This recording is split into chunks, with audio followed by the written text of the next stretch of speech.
Welcome to TV Law Peace, Buddha in the Hood. Okay, today we're with my significant other, Laura Manns Huggins. We're going to do an interview for you all, fans of TV Law P, Buddha in the Hood. Welcome, Laura. Thank you for joining us today. I'd like to start off by asking who you are and a little bit about your background.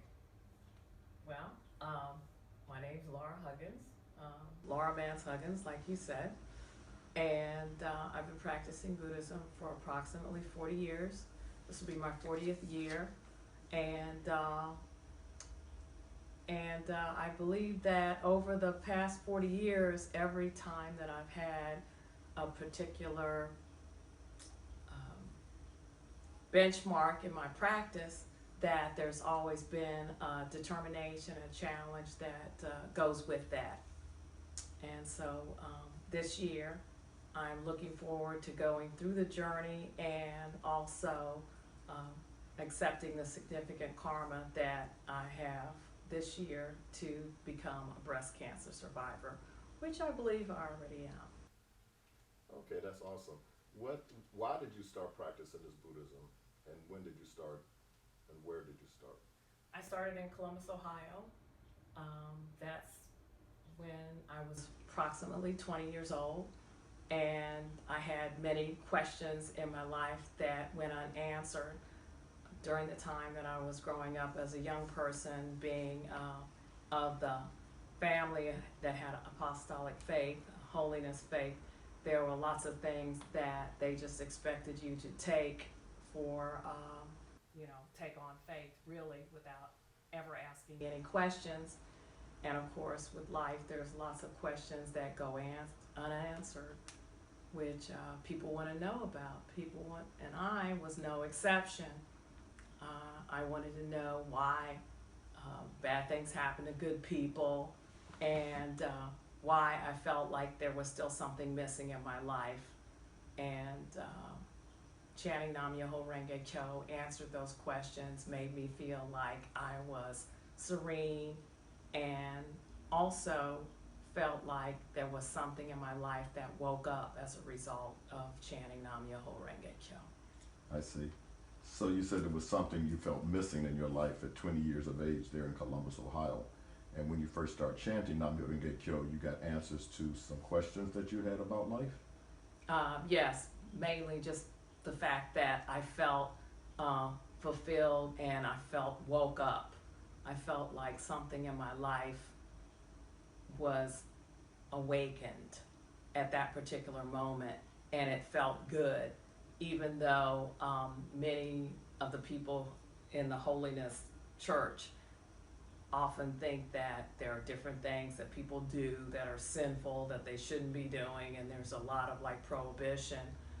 I felt that this particular chanting of Nam Myoho Renge Kyo, I was not fearful of anything, and because of that, I was able to achieve many of my dreams just by making a determination and going after that by chanting and taking the correct action. And somehow in my life, whenever I wanted to achieve things, that's how I did it. I just wrote the things down and I chanted about it, and then somehow I got the wisdom to take the correct action. And as a result of that, I got many great benefits in faith. Okay, so you mentioned that by writing down the things that you wanted to achieve, and then you would say these words, Nam Myoho Renge Kyo, is that right? Yes, that's correct. Okay, and you would use this chant to achieve your goals. What were some of the goals that you achieved early on in your first years of practicing this faith? Well, one of the things that was the most important to me was finishing my bachelor's degree. And at that particular time, I didn't know why it was necessary for me to finish my degree. It was just something that I felt that I had to do. And as a result of that, I knew my parents couldn't pay for it, and I knew I couldn't pay for it. So when I chanted about that, I got the idea to go and get a job at a university. And the one that I picked out was the George Washington University. And at that particular time, many people tried to get in at GW and asked me, how did you get in? And I said, well, I just chanted about it. And I chanted a lot of Daimoku about it. At that particular time, I was just starting my family. I had a young son that I raised. I was working full-time. I was going to school part-time. It took me 11 years to finish my bachelor's degree. And at that particular time, I decided that because I was already doing a lot of things in the performing arts, that I wanted to stick to performing arts. Now that I think about it, I think, okay, I could have also done journalism or media as, I guess, a sub-concentration, but I just decided to graduate in theater. And at that particular time as well, Kerry Washington was in the same theater program as I was.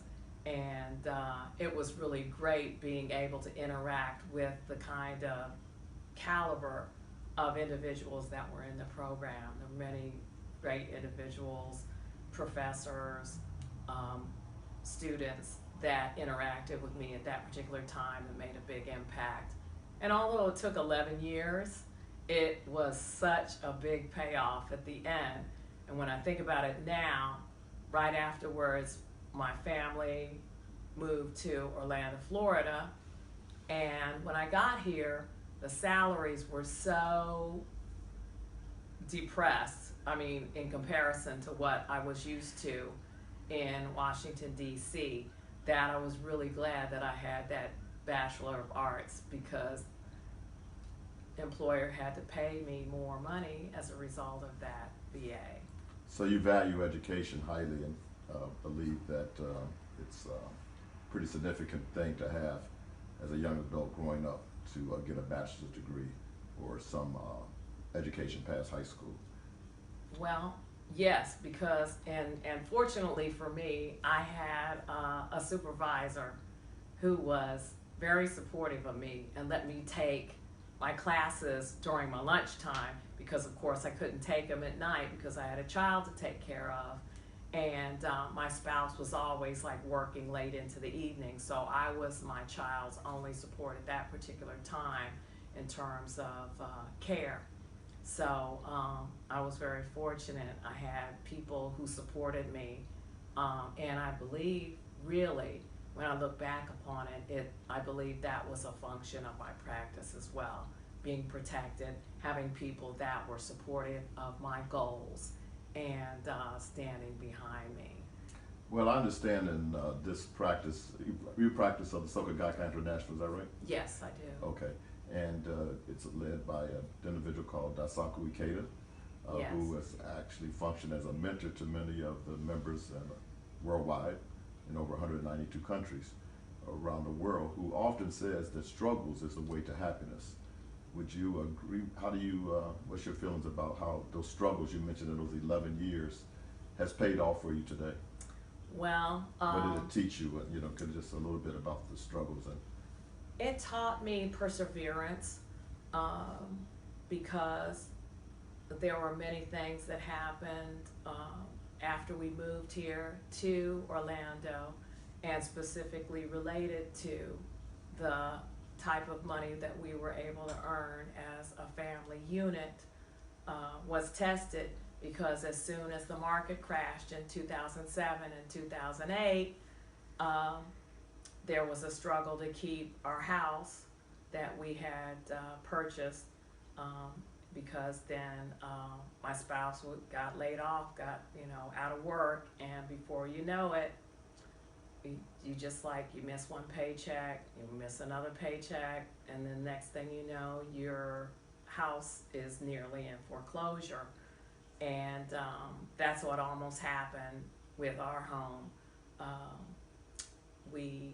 I ended up having to chant approximately maybe 2 million Daimoku, or over 2 million Daimoku, because I was determined to not to lose the house totally to foreclosure.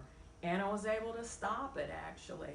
I stopped the house from foreclosure, We were able to sell our house at short sale, and as it turned out, the person who bought the house allowed us to live in the house for another year while my son finished up his high school at Olympia. So it was a very big thing to me, because at that particular point then I knew no matter what happened in my life, life was always better when I chanted Nam Myoho Renge Kyo. So I never stopped chanting. How did that affect your faith and the belief in Nam Myoho Renge Kyo and the Buddhist teachings? And looking back on it today, how do you reflect on that? Do you reflect on it as a great opportunity? Do you think that contributed to your current circumstances? I think that everything that happens in this practice, there's always a reason why things happen. Specifically, things that we choose, either consciously or subconsciously. Our practice, my specific practice, was able to guide me in a way where I always felt that no matter what came up, I felt strong enough as a result of the actual proofs that I gained previously that I'd be able to surmount whatever particular obstacle that came to pass. And after I think this year, I know that probably even more so, because of that 40 years that I had been practicing, I've always been a healthy individual, never had any serious health challenges until now.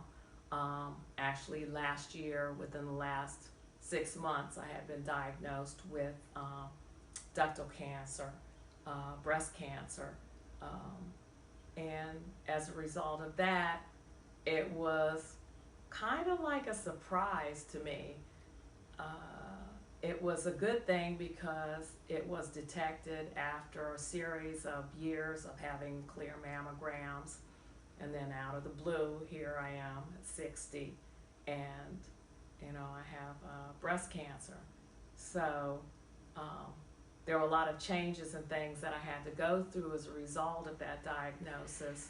And I feel like as a survivor, it's important for me to be able to list my Buddhist practice as something that keeps me in a positive framework, makes me feel while I'm going through chemo that I can survive it. And it's been really great because I've had few really major health issues since I've been undergoing chemo. Some a little like nattier than others. Some I really don't like losing all my great looking hair. But then I have a pretty decent looking skull as well, so That you do. so I can sport that or rock that, however the kids like to say it. And the only other thing is that I still had energy. I've been able to deal with it and somehow make my way through. So. Okay, well, that's awesome. I want to thank you very much for taking out this time to interview and be our first interview here on Buddha in the Hood on TV Log P. So we're going to take a quick little break, and we'll come back and we'll speak to Laura a little bit more about her journey.